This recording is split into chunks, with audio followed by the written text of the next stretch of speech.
Good afternoon, students. How are you all? Hope you all good.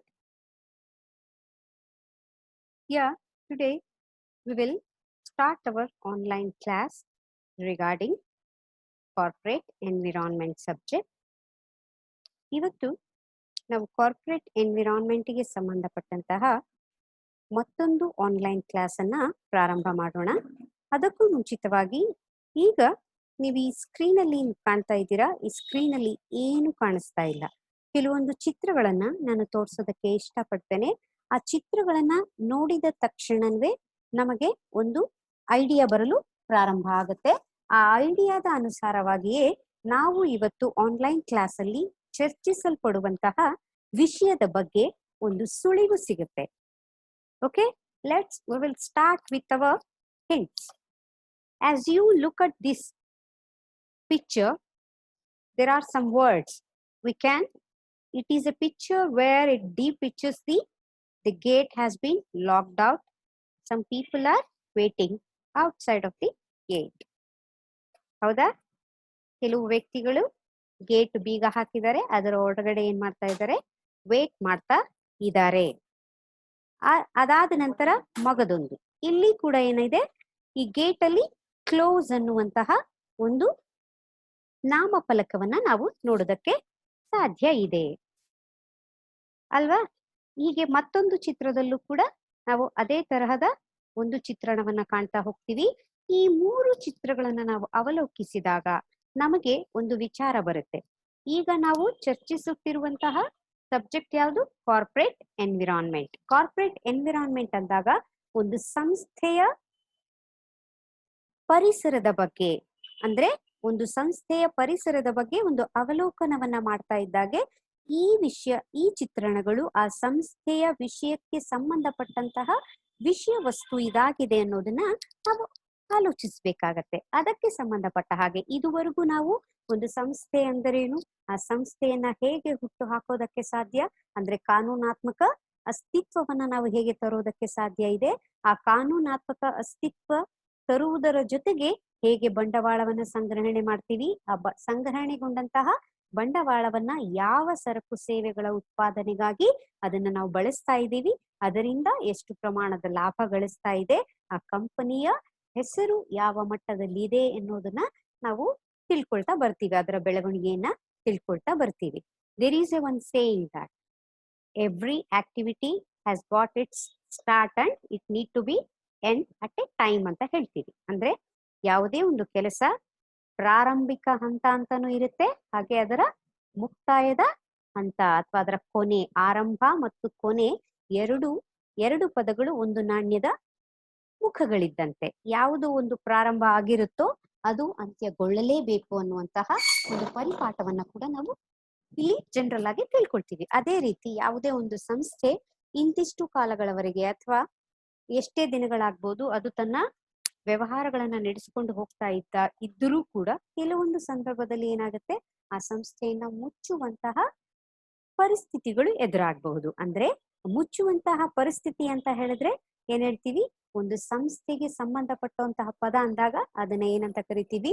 Winding up ಅಂತ ಕರಿತೀವಿ. ಅಂದ್ರೆ ಸಂಸ್ಥೆಯ ಕಾರ್ಯಚಟುವಟಿಕೆಗಳನ್ನೆಲ್ಲ ಸ್ತಬ್ಧಗೊಳಿಸುವಂತಹ ಒಂದು ಪ್ರಕ್ರಿಯೆ. ಅಂದ್ರೆ ಅವರು ಉತ್ಪಾದಿಸುತ್ತಿರುವಂತಹ ಎಲ್ಲಾ ಸರಕು ಸೇವೆಗಳ ಉತ್ಪಾದನೆಯನ್ನ ನಿಲ್ಲಿಸುವಂತಹ ಒಂದು ಪ್ರಕ್ರಿಯೆ. ಅದನ್ನ ನಾವೇನಂತ ಕರಿತೀವಿ? ಇವತ್ತಿನ ಆನ್ಲೈನ್ ಕ್ಲಾಸ್ ಅಲ್ಲಿ the winding up of a company ಅನ್ನುವಂತಹ ಒಂದು ವಿಷಯ ವಸ್ತುವಿನ ಬಗ್ಗೆ ನಾವು ತಿಳ್ಕೊಳ್ಳುವಂತಹ ಒಂದು ಪ್ರಯತ್ನ ಮಾಡ್ತಾ ಹೋಗೋಣ. ಇವತ್ತು ನಾವು ಈ ಆನ್ಲೈನ್ ಕ್ಲಾಸ್ ಅಲ್ಲಿ ಚರ್ಚಿಸಲ್ಪಡುವಂತಹ ವಿಷಯ ಅಂತ ಹೇಳಿದ್ರೆ winding up of a company.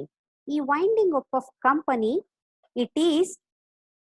we need to know that what exactly the mean of winding up of a company, and then the learning objective of this subject is that we need to understand what is winding up, and then what are all the main important classifications of winding up procedure, and how does winding up work has to be taken place. ಅಂದ್ರೆ winding up ಅಂದ್ರೆ ಏನು, ಅದರಲ್ಲಿ winding up ಅನ್ನ ಮಾಡುವಂತಹ ಸಂದರ್ಭದಲ್ಲಿ ಎಷ್ಟು ವಿಧಗಳಿದಾವೆ, ಹಾಗೆ ಹೇಗೆ ಈ ವೈಂಡಿಂಗ್ ಅಪ್ ವರ್ಕ್ ಅನ್ನ ನಾವು ಮಾಡೋದಕ್ಕೆ ಸಾಧ್ಯ.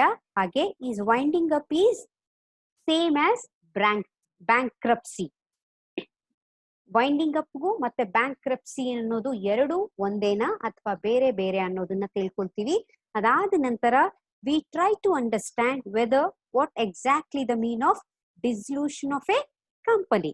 ಡಿಸಲ್ಯೂಷನ್ ಅಂದ ತಕ್ಷಣನೇ ನೀವು ಅಕೌಂಟ್ಸ್ ಅಲ್ಲಿ ಎಲ್ಲ ಓದಿರ್ತೀರಿ. ಡಿಸಲ್ಯೂಷನ್ಗೆ ಸಂಬಂಧಪಟ್ಟಿರುವ ಹಾಗೆ ನೀವು ಕೆಲವು ಅಕೌಂಟ್ ಗಳನ್ನ ಕೂಡ ಪ್ರಿಪೇರ್ ಮಾಡಿರ್ತೀರಿ.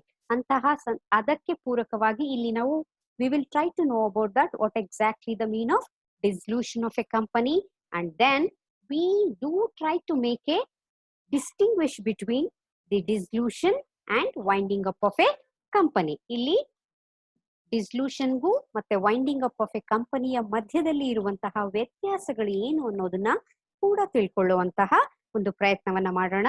ಅದಾದ ನಂತರ the modes of winding up of A company. Then we will try to know about that. Who is official liquidator and powers and duties of a liquidator. These are the some important objectives of a winding up of a company. Learning objectives of a winding up of a company. ಈ online class ಅಲ್ಲಿ ಈ winding up of A ಕಂಪನಿಗೆ ಸಂಬಂಧಪಟ್ಟ ಹಾಗೆ ಈ ಎಲ್ಲ ಉದ್ದೇಶಗಳಿಗಾಗಿ ನಾವು ಈ ಕ್ಲಾಸ್ ಅನ್ನ ಪ್ರಾರಂಭ ಮಾಡೋಣ. ಮೊಟ್ಟ ಮೊದಲನೇದಾಗಿ we will try to know about that what exactly the meaning of winding up. Here winding up is nothing but it is close a business. Closing a business via legal due process resulting in its dissolution. It means that it will be struck of official register at company's house and cease to exist. ಅಂದ್ರೆ ಯಾವುದೇ ಒಂದು ಸಂಸ್ಥೆ ತನ್ನ ಎಲ್ಲಾ ಕಾರ್ಯಚಟುವಟಿಕೆಗಳನ್ನ ಸ್ತಬ್ಧಗೊಳಿಸುವ, ಯಾವುದರ ಪ್ರಕಾರವಾಗಿ ಸ್ತಬ್ಧಗೊಳಿಸಬೇಕಾಗತ್ತೆ, ಅಲ್ಲಿ ಕಾನೂನಿನ ನಿಯಮಾವಳಿಗಳ ಪರಿಪಾಲನೆಯ ಜೊತೆಗೆ ಅದು ನಡೆಸುತ್ತಿರುವಂತಹ ಎಲ್ಲಾ ವ್ಯಾವಹಾರಿಕ ಚಟುವಟಿಕೆಗಳನ್ನ ನಿಲ್ಲಿಸುವಂತಹ ಒಂದು ಪ್ರಕ್ರಿಯೆಗೆ ಏನಂತ ಕರಿತೀವಿ, winding up of a company ಅಂತ ಕರಿತೀವಿ ಅನ್ನೋದನ್ನ ನಾವಿಲ್ಲಿ ತಿಳ್ಕೊಳ್ಬೇಕಾಗತ್ತೆ. According to the section 2 subsection 94A ನ ಪ್ರಕಾರವಾಗಿ 94A of companies act of 2013, winding up means winding up under this act or liquidation under the insolvency and bankruptcy code 2016. ಇಲ್ಲಿ ಭಾರತೀಯ ಕಂಪನಿಗಳ ತಿದ್ದುಪಡಿ ಕಾಯ್ದೆ 2013 ಸೆಕ್ಷನ್ 2 ಉಪ ಸೆಕ್ಷನ್ 94A ನ ಪ್ರಕಾರವಾಗಿ ವೈಂಡಿಂಗ್ ಅಪ್ ಅಂತ ಹೇಳಿದ್ರೆ ಯಾವ ಈ ಕಾನೂನಿನ ಅಡಿಯಲ್ಲಿ, ಈ ಸೆಕ್ಷನ್ ನ ಅಡಿಯಲ್ಲಿ ತಮ್ಮ ವ್ಯವಹಾರದ ಕಾರ್ಯಚಟುವಟಿಕೆಗಳನ್ನ ನಿಲ್ಲಿಸುತ್ತವೆಯೋ ಅಥವಾ ಲಿಕ್ವಿಡೇಟ್ ಆಗುತ್ತೋ ಅದು ಯಾವುದರ ಅಡಿಯಲ್ಲಿ, liquidation under insolvency and bankruptcy code 2016 ನ ಪ್ರಕಾರವಾಗಿ ತಮ್ಮ ಎಲ್ಲಾ ವ್ಯಾವಹಾರಿಕ ಚಟುವಟಿಕೆಗಳನ್ನ ನಿಲ್ಲಿಸುವಂತಹ ಒಂದು ಪ್ರಕ್ರಿಯೆಗೆ ಏನಂತ ಕರಿತೀವಿ, winding up of a company ಅಂತ ಕರಿತೀವಿ ಅನ್ನೋದನ್ನ ನಾವಿಲ್ಲಿ ತಿಳ್ಕೊಳ್ಬೇಕಾಗತ್ತೆ. ಅದಾದ ನಂತರದಲ್ಲಿ ಇಲ್ಲಿ ಟೈಪ್ಸ್ ಆಫ್ ವೈಂಡಿಂಗ್ ಅಪ್ ಅನ್ನ ಕೂಡ ನಾವು ನೋಡ್ತಾ ಹೋಗ್ತೀವಿ. ಇಲ್ಲಿ ಟೈಪ್ಸ್ ಆಫ್ ವೈಂಡಿಂಗ್ ಅಪ್ ಅನ್ನ ನಾವು ನೋಡ್ಬೇಕಾದಾಗ ಪ್ರಮುಖವಾಗಿ we do come across here 2 types of winding up process. ಇಲ್ಲಿ ಕ್ಲಾಸಿಫಿಕೇಶನ್ಸ್ ಆಫ್ ವೈಂಡಿಂಗ್ ಅಪ್ ಅಲ್ಲಿ ಎರಡು ವಿಧಗಳಲ್ಲಿ ಒಂದು ಸಂಸ್ಥೆಯನ್ನ ನಾವೇನ್ ಮಾಡ್ಬೋದು, ಅದರ ಕಾರ್ಯಚಟುವಟಿಕೆಗಳನ್ನ ನಿಲ್ಲಿಸುವಂತಹ ಒಂದು ಕೆಲಸವನ್ನ ಮಾಡಬಹುದಾಗಿದೆ. ಅದು ಮೊದಲನೇದು voluntary winding up and compulsory winding up. ಅಂದ್ರೆ ಇಚ್ಛಾಪೂರ್ವಕವಾಗಿ ನಾವು ಸಂಸ್ಥೆಯ ಎಲ್ಲಾ ಕಾರ್ಯಚಟುವಟಿಕೆಗಳನ್ನ ನಿಲ್ಲಿಸೋದಾಗಿರುತ್ತೆ. ಹಾಗೆ ಕಂಪಲ್ಸರಿ ಅಂತ ಅಂದಾಗ ನಿಶ್ಚಿತವಾಗಿ ಕೆಲವು ಕಾರಣಗಳಿಗಾಗಿ ನಾವು ಅಲ್ಲಿ ಸಂಸ್ಥೆಯ ವ್ಯಾವಹಾರಿಕ ಚಟುವಟಿಕೆಗಳನ್ನ ನಿಲ್ಲಿಸುವಂತಹ ಒಂದು ಪ್ರಕ್ರಿಯೆ. ಈಗ ಒಂದೊಂದಾಗಿ ಅದರ ಅರ್ಥವನ್ನ ತಿಳ್ಕೊಳ್ಳುವಂತ ಕೆಲಸ ಮಾಡೋಣ. ಹಾಗಾದ್ರೆ what is voluntary winding up? Here voluntary winding up is a process of closing a company via striking it off the registered at company's house. ಈಗ ನಾವು ಈ ಮುಂಚೆ ಓದ್ತಾ ಇದ್ವಿ, ಯಾವುದೇ ಒಂದು ಸಂಸ್ಥೆ ತನ್ನ ಅಸ್ತಿತ್ವವನ್ನ ಪಡೆದುಕೊಳ್ಳಬೇಕಾದಂತಹ ಸಂದರ್ಭದಲ್ಲಿ ಅದು ಏನ್ ಮಾಡುತ್ತೆ, ಪ್ರಮುಖವಾಗಿ ಕಂಪನಿಯ ರಿಜಿಸ್ಟ್ರಾರ್ನ ಅಡಿಯಲ್ಲಿ ತನ್ನ ಸಂಸ್ಥೆಯ ಹೆಸರನ್ನ ಈ formation of company, process of formation of ಕಂಪನಿಯ 4 ಹಂತಗಳನ್ನ ಪರಿಪಾಲಿಸಿಯೇ ಅದು ತನ್ನ ಕಾನೂನಾತ್ಮಕ ಅಸ್ತಿತ್ವವನ್ನ ಪಡೆದುಕೊಳ್ಳುತ್ತೆ ಅನ್ನೋದನ್ನ ನಾವು ತಿಳ್ಕೊಳ್ತಾ ಬಂದಿದ್ದೀವಿ. ಹೀಗಿರುವಾಗ ಇಲ್ಲಿ ಪ್ರಮುಖವಾಗಿ ವಾಲಂಟರಿ ಅಂದಾಗ ಇಚ್ಛಾಪೂರ್ವಕವಾಗಿ ಆ ಸಂಸ್ಥೆಯ ಎಲ್ಲಾ ಷೇರುದಾರರ, ಎಲ್ಲಾ ಹೂಡಿಕೆದಾರರ ಇಚ್ಛೆಗೆ ಅನುಸಾರವಾಗಿ ಆ ಸಂಸ್ಥೆ ಏನಾದರೂ ಅವರಿಗೆ ಲಾಭವನ್ನ ತರದೇ ಹೋಗಿದ್ದಾರೆ, ಕಾರಣಗಳು ಏನೇ ಇರಬಹುದು, ಅವರ ಇಚ್ಛೆಗೆ ಅನುಸಾರವಾಗಿ ಸ್ವ ಇಚ್ಛೆಯಿಂದ ಅವರು ಸಂಸ್ಥೆಯ ಎಲ್ಲಾ ಕಾರ್ಯಚಟುವಟಿಕೆಗಳನ್ನ ಸ್ತಬ್ಧಗೊಳಿಸೋದ್ರ ಜೊತೆಗೆ ತನ್ನ ಸಂಸ್ಥೆಯ ಹೆಸರನ್ನ, ನೋಂದಾಯಿಸಿದ ಹೆಸರನ್ನ ಸ್ತಬ್ಧಗೊಳಿಸುವಂತಹ ಮಾಹಿತಿಯನ್ನ ಕೂಡ ಆ ಕಂಪನಿಯ ರಿಜಿಸ್ಟ್ರಾರ್ ಅವರಿಗೆ ನೀಡೋದ್ರ ಮೂಲಕವಾಗಿ ತನ್ನ ಎಲ್ಲಾ ಕಾರ್ಯಚಟುವಟಿಕೆಗಳನ್ನ ನಿಲ್ಲಿಸುವಂತಹ ಒಂದು ಪ್ರಕ್ರಿಯೆಗೆ ಏನಂತ ಕರಿತೀವಿ ನಾವು ವಾಲಂಟರಿ ವೈಂಡಿಂಗ್ ಅಪ್ ಅಂತ ಕರಿತೀವಿ. ಅದಾದ ನಂತರ ಇಲ್ಲಿ ಬರುವಂತದ್ದು ಇನ್ನೊಂದು ಅಂತ ಹೇಳಿದ್ರೆ the meaning of compulsory winding up. ಈಗ ಇಚ್ಛಾಪೂರ್ವಕವಾಗಿ ಸಂಸ್ಥೆಯ ವೈಂಡ್ ಅಪ್ ಅನ್ನ ಮಾಡೋದು ಏನು ಅನ್ನೋದನ್ನ ತಿಳ್ಕೊಂಡ್ವಿ. ಹಾಗಾದ್ರೆ ಕಂಪಲ್ಸರಿ ವೈಂಡಿಂಗ್ ಅಪ್ ಅಂದ್ರೆ ಏನು? It is A compulsory winding up, it is nothing but and it is also A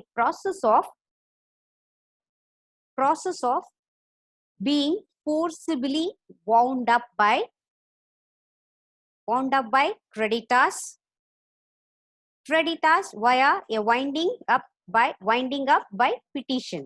ಇಲ್ಲಿ ಕ್ರೆಡಿಟರ್ಸ್ ಯಾರು ಅಂದ್ರೆ ಸಂಸ್ಥೆಗೆ ಸಾಲವನ್ನ ನೀಡಿರುವಂತಹ ವ್ಯಕ್ತಿಗಳ ಒತ್ತಾಯದ ಮೇರೆಗೆ ಪಿಟಿಷನ್ ಅನ್ನ ಅಂದ್ರೆ ದಾವೆಯನ್ನ ಹೂಡೋದ್ರ ಮೂಲಕವಾಗಿ legal threat, this legal threat forces the payment of debt within 7 days prior to the court hearing at which the judge can rule to compulsory liquidate of the company. ಅಂದ್ರೆ ಇಲ್ಲಿ ಆ ಸಂಸ್ಥೆಯ ಸಾಲಗಾರರು ಯಾರಿರ್ತಾರೆ, ಸಂಸ್ಥೆಗೆ ಸಾಲ ನೀಡಿರುವಂತಹ ವ್ಯಕ್ತಿಗಳ ಒಂದು ಇಚ್ಛೆಗೆ ಅನುಸಾರವಾಗಿ ಬಲವಂತದಿಂದ, ಕಂಪಲ್ಸರಿ ಅಂದಾಗ ಫೋರ್ಸಿಬಲಿ ಏನ್ ಮಾಡ್ತಾರೆ, ಕ್ರೆಡಿಟರ್ಸ್ ನ ಇಚ್ಛೆಯ ಮೇರೆಗೆ ಇಲ್ಲಿ ಸಂಸ್ಥೆಯ ಆಡಳಿತವನ್ನ ನಿಲ್ಲಿಸುವಂತಹ ಒಂದು ಪ್ರಕ್ರಿಯೆ. This legal threat forces the payment of debt ಅಂದ್ರೆ ಸಾಲದ ಮರುಪಾವತಿಯನ್ನ within 7 days prior to a court hearing at which the judge can rule to compulsory liquidate the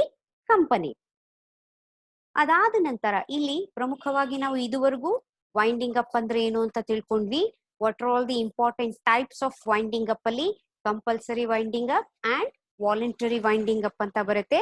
then we need to understand how does this winding up work can be done ಅನ್ನೋದನ್ನ ನಾವಿಲ್ಲಿ ತಿಳ್ಕೊಳ್ಬೇಕಾಗತ್ತೆ. ಇದು ಹೇಗೆ ನಡೆಯುತ್ತೆ ಅಂದಾಗ for that we need to know what exactly the process. In that respect here we do come across mainly the 5 steps to be followed. In that respect, first we do come across a creditor issues the winding up petition.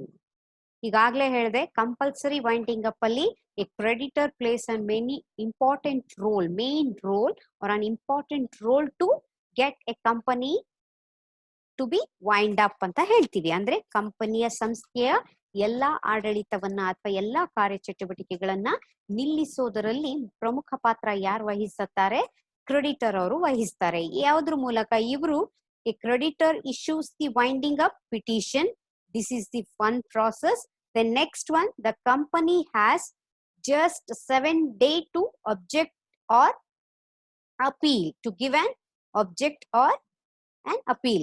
After petition has been given by the creditor, the company has got only a week time to object or appeal. ಇವರು ಹೂಡಿದಂತಹ ದಾವೆಗೆ ಉತ್ತರವಾಗಿ object ಮಾಡೋದಾಗಿರ್ಬೋದು ಅಥವಾ appeal ಮಾಡುವಂತಹ ಸಮಯದ ಅವಧಿ ಎಷ್ಟಿರುತ್ತೆ ಕಂಪನಿಗೆ? ಬರೀ 7 ದಿನಗಳ ಸಮಯ ಅವರಿಗಿರುತ್ತೆ. ಅದಾದ ನಂತರ the petition advertisement is published. 7 ದಿನ ಆದ ನಂತರದಲ್ಲಿ ಆ ಪಿಟಿಷನ್ ಅಡ್ವರ್ಟೈಸ್ಮೆಂಟ್ ಏನಿರುತ್ತಲ್ಲ ಅದನ್ನ ಪಬ್ಲಿಷ್ ಮಾಡ್ತಾರೆ. Then company bank accounts are frozen. ಯಾವಾಗ ಅದು ಅಡ್ವರ್ಟೈಸ್ಮೆಂಟ್ ಆಗುತ್ತೋ ಆಗ ಇಮಿಡಿಯೇಟ್ ಆಗಿ ಕಂಪನಿಗೆ ಸಂಬಂಧಪಟ್ಟಂತಹ ಎಲ್ಲಾ ಬ್ಯಾಂಕಿನ ಅಕೌಂಟ್ ಗಳನ್ನ ಏನ್ ಮಾಡಲಾಗತ್ತೆ? ಫ್ರೀಸ್ ಮಾಡಲಾಗತ್ತೆ. ಅದರಿಂದ ಹಣವನ್ನ ತೆಗೆದುಕೊಳ್ಳೋದಕ್ಕೆ ಬರದೇ ಇರೋ ರೀತಿಯಲ್ಲಿ ಫ್ರೀಸ್ ಮಾಡಿರ್ತಾರೆ. ಫೈನಲಿ ಇಲ್ಲಿ the winding up petition hearing. ಆಗ ಕೋರ್ಟ್ ಅಲ್ಲಿ ಏನ್ ಮಾಡ್ತಾರೆ, ಅವರಿಗೆ ವಾದಗಳನ್ನ ಆಲಿಸೋದಕ್ಕಾಗಿ ಹಿಯರಿಂಗ್ ನ ಕರೀತಾ ಹೋಗ್ತಾರೆ. ಇಲ್ಲಿ ಮೊದಲನೇದು ಹೇಳಿದೆ ನಾನು, the creditor issues the winding up petition. Generally the winding up petition comes as a result of a creditor having chased a debt repeatedly and issued either a statutory demand or CCJ, country court judgment. If those have not been successful, the creditor seeks help from solicitor to escalate the claim into the winding up petition. ಇಲ್ಲಿ creditors ಅವರು ಏನ್ ಮಾಡ್ತಾರೆ, generally winding up petition comes as a result of creditor having chased A debt repeatedly. ಅವರಿಗೆ ನೀಡಬೇಕಾದಂತಹ ಸಾಲವನ್ನ ಸರಿಯಾದ ಸಮಯಕ್ಕೆ ಪಾವತಿ ಮಾಡದೆ ಹೋದಾಗ ಅಂತಹ ಸಂದರ್ಭದಲ್ಲಿ ಆ ಸಂಸ್ಥೆಯ ಕ್ರೆಡಿಟರ್ಸ್ ಗಳು ಏನ್ ಮಾಡ್ತಾರೆ, CCJ ಮೂಲಕವಾಗಿ ಅಂದ್ರೆ ಕಂಟ್ರಿ ಕೋರ್ಟ್ ಜಡ್ಜ್ಮೆಂಟ್ ನ ಮೂಲಕವಾಗಿ ಒಂದು ಪಿಟಿಷನ್ ನ ಅವರು ಹಾಕ್ತಾ ಹೋಗ್ತಾರೆ. ಆಗ ಇದು ಫಸ್ಟ್ ಸ್ಟೇಜ್ ಆಯ್ತು. Next, the company has a just 7 days to object or appeal ಅಂತ ಹೇಳ್ತೀವಿ. ಅಂದ್ರೆ ಯಾವಾಗ ಕ್ರೆಡಿಟರ್ ಅವರು ಪಿಟಿಷನ್ ಹಾಕಿದ್ಮೇಲೆ ಅಲ್ಲಿ 7 ದಿನಗಳ ಅವಧಿ ಅಂದ್ರೆ 1 ವಾರದ ಅವಧಿಯಲ್ಲಿ ಅವರು ಅದಕ್ಕೆ ಒಂದು ಉತ್ತರವನ್ನ ನೀಡಬೇಕಾಗತ್ತೆ. This is the seriousness of receiving a winding up petition can not be over emphasised. Once the 7 days are up, the judge will hear the evidence and rule upon the winding up order, which means the end of the company and its striking of the registrar at the company's house. Again, it is therefore very important that directors take immediate action. They need to object or appeal the petition. They need to speak up by contacting professionals such as who are all professionals are there to guide them.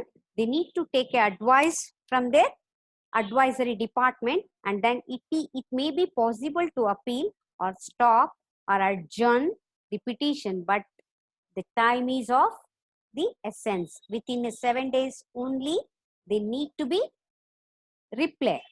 Then the third one is the petition advertisement is published. As a part of the winding up process, the petition is published in the Gazette, which is official journal. Gazette is nothing but it is an official journal of public record.